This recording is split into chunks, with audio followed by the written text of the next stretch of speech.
Anda masih bersama kami di Newsroom Siang. Kita akan melanjutkan perbincangan kita siang ini terkait dengan 100 hari kerja Kabinet Indonesia Maju begitu ya. Saya akan menuju ke Pak Abdul Fikar Hajar dulu selaku pengamat hukum. Pak, bukan banyak begitu, maksudnya ada beberapa menteri yang pada jilid pertama ini tersandung OTT oleh KPK begitu ya, sehingga memang di jilid kedua ini banyak yang diganti, banyak juga ada yang ditukar posisinya, ada juga yang bertahan karena prestasinya begitu ya. Tapi kita kan terkait masalah hukumnya terkait dengan para menteri-menteri sebelumnya yang terjaring OTT KPK, apakah mempengaruhi elektabilitas untuk kinerja Jokowi di periode kedua ini, Pak? Ya, saya kira sedikit banyak itu mempengaruhi ya.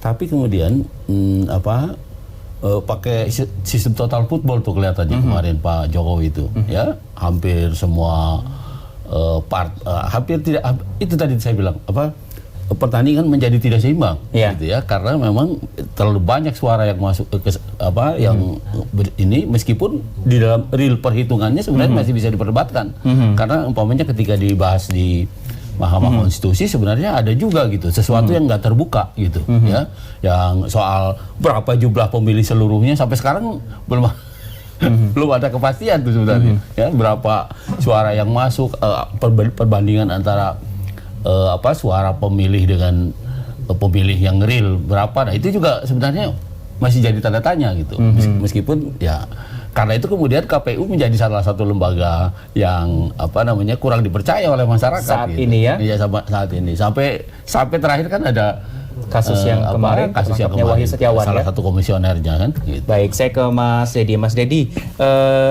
dalam perhitungan dari IPO sendiri terkait dengan kepercayaan kementerian begitu ya, kemarin saya juga sempat membaca begitu faktor yang membuat nilai 5 kementerian buruk begitu ya. Ada terkait dengan korupsi 31%, membuat gaduh 18%, menterinya politikus 11% dan lainnya begitu. Ini tolong ukurnya seperti apa sih, Mas?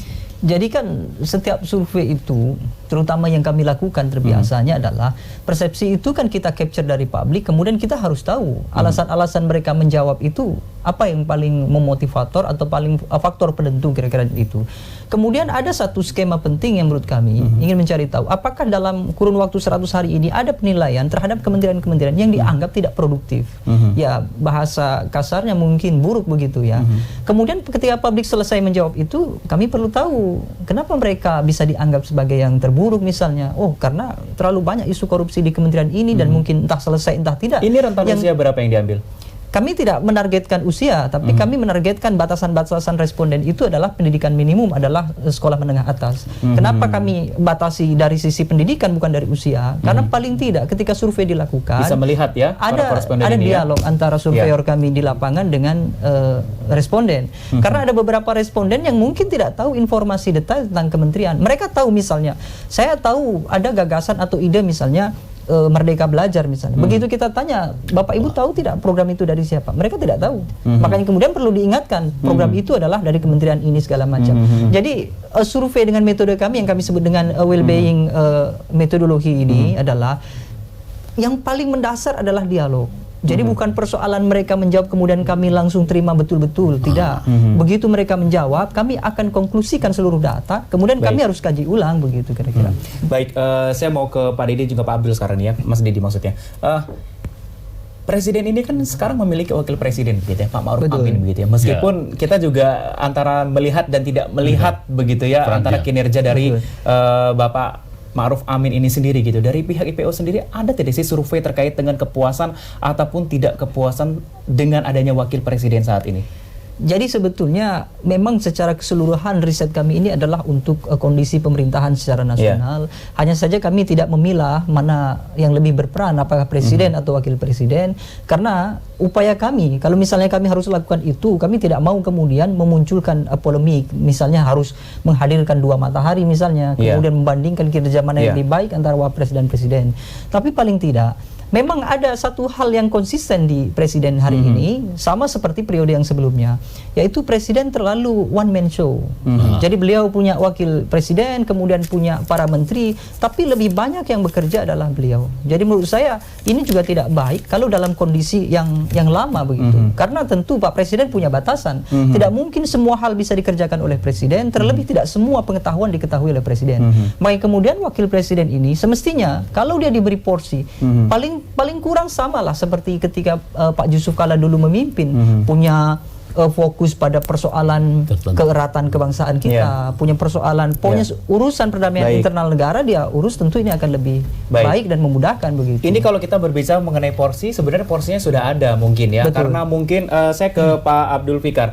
Wakil presiden kita ini kan Pak Ma'ruf ini sangat berpengalaman di bidang keagamaan begitu ya. Mungkin juga bisa mewakili Indonesia di organisasi OKI. Ini bisa menjadi kesempatan kita karena Indonesia juga salah satu mungkin negara yang dipandang begitu di organisasi OKI ini ya. Mungkin bisa ke sana begitu, bagaimana pandangannya Pak Abdul?